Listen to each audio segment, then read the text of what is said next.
Hi, I'm Martin Smith, and I'm here to talk about an idea. I'm calling it the Great Slow.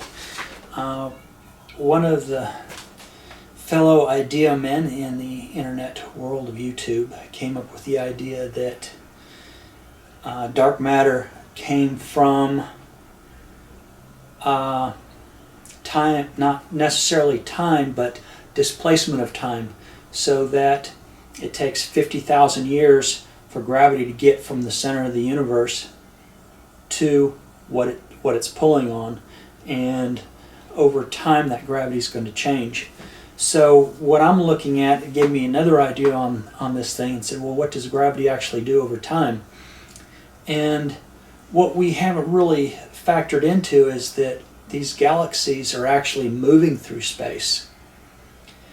And through this motion, over time, it is 50,000 years, or even our solar system works on this principle too, it's actually going to slow it down. So the more mass that our solar system has, the more it is slowing itself down in space compared to other parts of the galaxy, within the arm of the galaxy that we're in. So it's going to have some motion differences, and that's what I'm going to be going over today.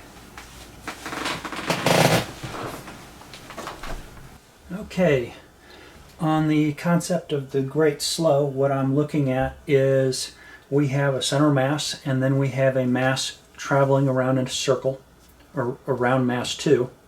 Excuse me.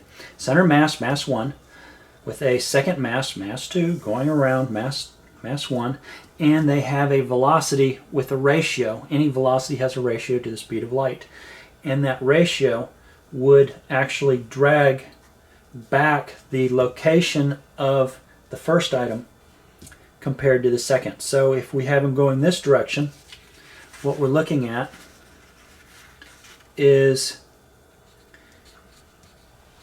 the time it takes for this mass to move from here to here. Its gravity has shifted over, and the gravitational effect takes time to get here, and by the time it gets there, it has moved a set distance. So what we're dealing with is a ratio of drag. So the gravitational effect isn't really here going across.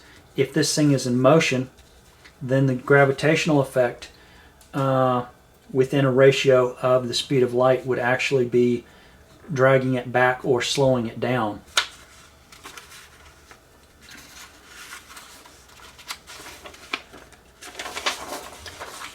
If we put it on a plane so that it is rotating around this piece of paper, this piece of paper being a flat plane, and it is moving in this direction, so it makes no difference if the circle is moving this way or if it's moving this way.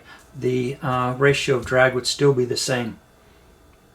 And that is the end of this sequence, and I'm going to call this one the Great Slow. It's saying that anything that is affected by gravity, as it approaches the speed of light, the gravitational effect itself, the speed of gravity, would actually slow the velocity of any object affected by gravity down quite substantially. So it is looking at this, and if this effect can be found out in the universe,